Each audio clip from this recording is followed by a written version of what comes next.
भयंकर मणिपूरमध्ये महिलेवर सामूहिक बलात्कार, शरीरात खिळे ठोकून जिवंत जाळले। महत्त्वाची बातमी, ईडीची टीम मालेगावात दाखल।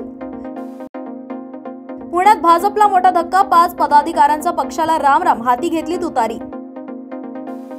शरद पवारांनी गद्दार म्हणत पाडण्याचं आवाहन केलं, दिलीप वळसे पाटलांची पहिली प्रतिक्रिया। आचारसंहिता काळात कोल्हापूर परिक्षेत्रात 20 कोटींचा मुद्देमाल जप्त। नरेंद्र मोदीच्या सभेसाठी आज जालना रोड दुपारी 12 ते 4 पर्यंत बंद, पोलिसांचा तगडा बंदोबस्त। बाळासाहेब थोरातांच्या हाती राज्याचे अधिकार द्यायला हवे, शरद पवारांचं मोठं वक्तव्य।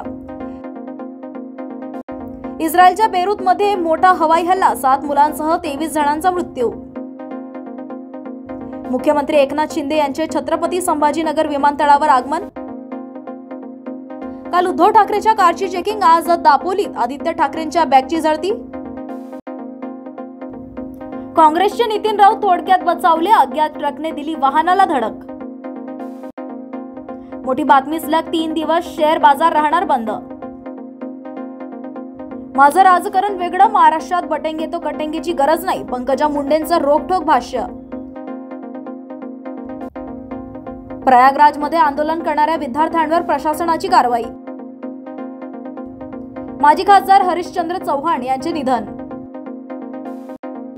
वैभववाडी कोल्हापूर रेल्वे मार्गाच्या कामाला लवकरच सुरुवात। संतोष बांगर यांच्यावर आचारसंहिता भंगाचा गुन्हा दाखल। उद्धव ठाकरे यांची आज छत्रपती संभाजीनगरात सभा। डॉक्टर बाळासाहेब थोरात यांना प्रबुद्धनगर जयसिंगपुरा वार्डात जोरदार प्रतिसाद।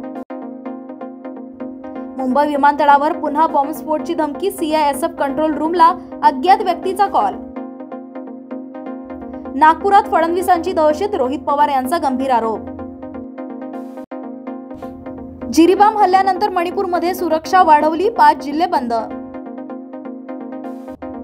ऑल इंडिया एकता फोरमचा महाविकास आघाडीला पाठिंबा।